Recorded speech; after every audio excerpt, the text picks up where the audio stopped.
السلام عليكم متابعين قناة سورية أم هدى. فاليوم إن شاء الله غادي نقول لكم كيفاش غتصايبوا هاد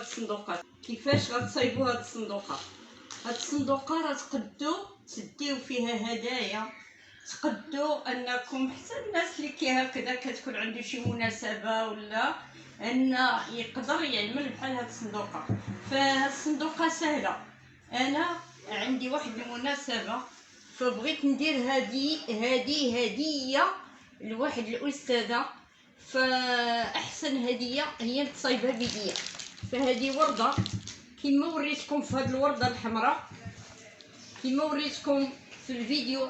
هذه الورده الحمراء بحال هذه حتى هي كتخدم بالمصلوح وحتى هي من الابتكار ديالي، بحيث حتى هاد الهديه كنظن احسن هديه هو الانسان يصايبها بيديه. هاد الصندوقه هي كتحتوي على واحد الورده جميله، هانتوما كتشوفوها ورده جميله.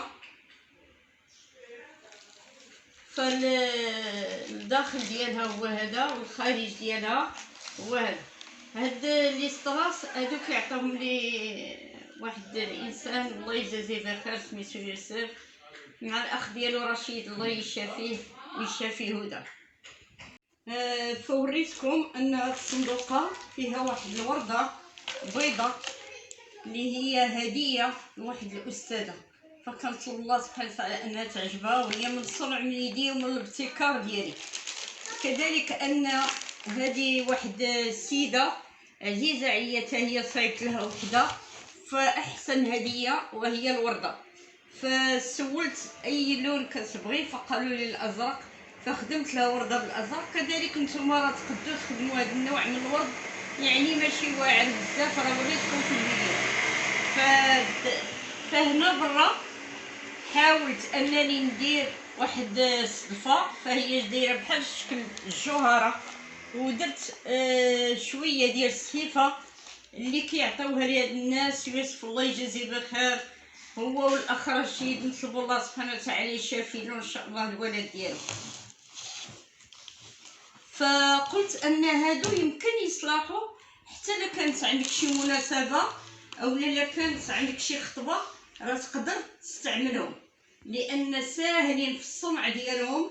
فانا ان شاء الله غادي نوريكم في هذا الفيديو كيفاش غتصايبوا هاد الصندوقه.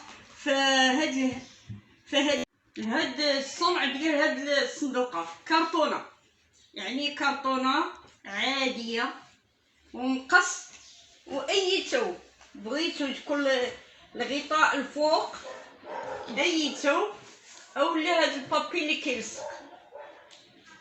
هادو ثلاثه ديال الوسائل مع الكول. طبعا الكول كناخذوا الورده ديالنا وكنديروا القياس ديال العرض ديال الورده بهذا الشكل، ومن بعد كنطراسي شحال عندك في العرض ديال الورده.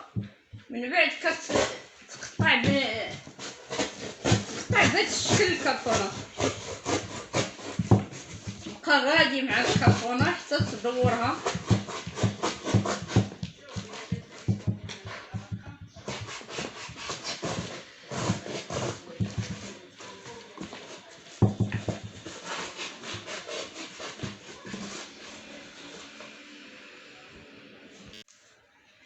فهانتوما كتشوفوا الكرتونه كملت ليها التقطيع. فهنا على حسب الورده اللي درنا ان خاص تجي الكرتونه على حساب. قلت لما كنقطعوا الكرتونه كتاخذ طرف ديال الكرتون اللي غادي يجيك فوق هاد العلبه اللي كنصايبو او هاد الصندوقه، المهم على حسب الاسماء. وكدير لها السكوتش بهذه الطريقه باش تحاول انها يكون غطاء لهاد الصندوقه. فهكذا كنكونوا حصلنا على الشكل الاول ديال الصندوقه كنكونوا حصلنا على هذا الشكل. فالاخوات اي ثوب ولا اي بابي يمكن لك تغلف به، فيمكن لك الا كانت مناسبه بحال هادي، فهاد الثوب ديال الصقلي راه موجود باش يمكن لكم تصايبوا علبه في المستوى. هاد الشكل ديال الصقلي فهو هاد الثوب ديال الصقلي فهو موجود وماشي غالي بزاف، فهو رخيص. فهكذا كنحصلوا على هاد الشكل. ان شاء الله انا غنوريكم كيفاش تغلف.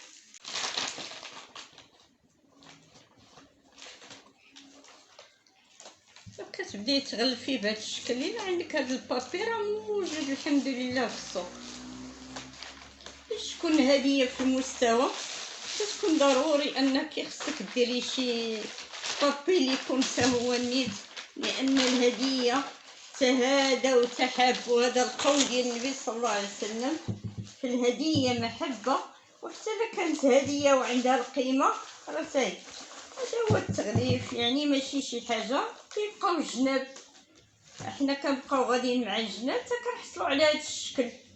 هذا الشكل ديال الصندوقه اللي كتكون في المستوى شكل نهائي. كنتمنى من عند الله انه يعجبكم، لان ما بقاليش الورق، ف كنتمنى من عند الله انه يعجبكم.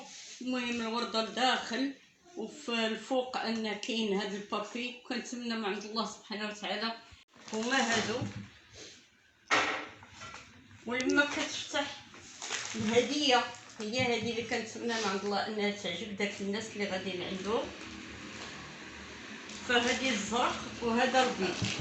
فانا قلت يمكن هاد الصنيدقات تستافدوا منهم حتى اذا كنتو غتديو شي هديه، مثلا خطبه ولا كيف ما كانت الهديه، فهي كتجي في وسط النادي زوين.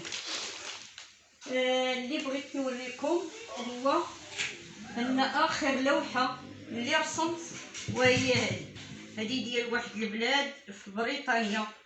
فنتمنى من عند الله سبحانه وتعالى ان الاستاذه ديال ولدي يعجبها هذه اللوحه، لان في الحقيقه الانسان يبدع.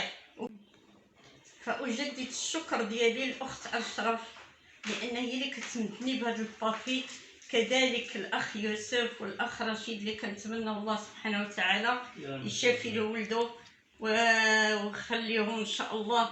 لانها لولا لم يكونوا ما غاديش زعما، لو كان ما كانوش مدوني بهذه الوسائل اللي هي كتساعدني باش كنبتكر، ما كنتش غادي نبتكر. ولهم الشكر جميعا، والسلام عليكم.